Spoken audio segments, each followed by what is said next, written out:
శ్రీమాత్రే నమః. ఈరోజు మనము శ్రీ గురు చరిత్రలో ఉన్నటువంటి భోజనం గురించి గురువుగారు గంధర్వపురంలో ఉన్న సత్యవంతుడు అనే ఒక బ్రాహ్మణునికి ఏ విధంగా వివరించారో మనం తెలుసుకుందాము. మనము భోజనం ఎక్కడ పడితే అక్కడ ఎవరు పడితే వారి ఇంట్లో మనం చేయకూడదు. గురువులు, మేనమామలు, ఆచార్యవంతులైన వేద విధులు, అత్తమామలు, తోబుట్టువులు పెట్టిన భోజనం మాత్రమే మనము భుజించాలి.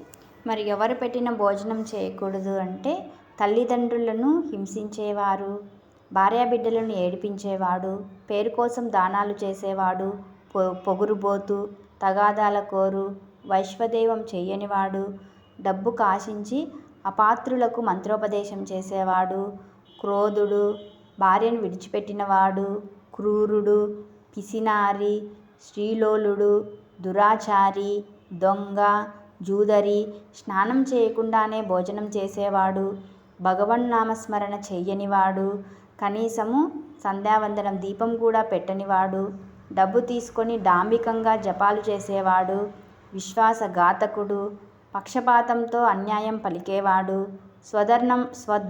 స్వధర్మం విడిచి పరధర్మం అవలంబించేవాడు, బ్రాహ్మణులను, గురువును, సాధువులను, తన ఇంటి భోజనాన్ని నిందించేవాడు, తన ఇంటి కులదేవతను విడిచినవాడు, దురాశపరుడు, భగవంతునికి నివేదించకుండా భోజనం చేసేవాడు.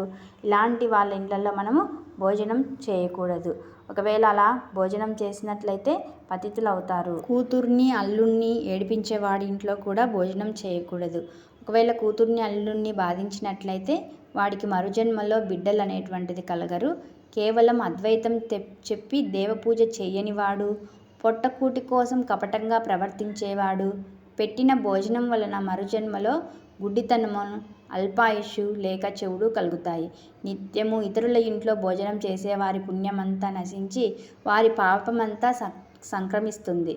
పూర్ణిమ, అమావాస్యలలో పరుల ఇంట భోజనం చేస్తే మాసమార్జించిన పుణ్యఫలం నశిస్తుంది.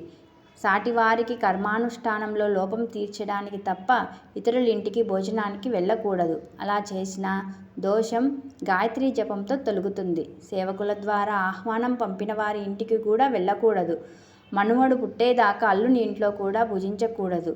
గోవు, భూమి, బంగారం మొదలగునవి దానం తీసుకోవడం కూడా అంత చెడ్డవి కాదు. కానీ గ్రహణ సమయంలోనూ, సూతకం అప్పుడు, పుణ్యతీర్థాలలోనూ దానాలు తీసుకుంటే దోషం వస్తుంది.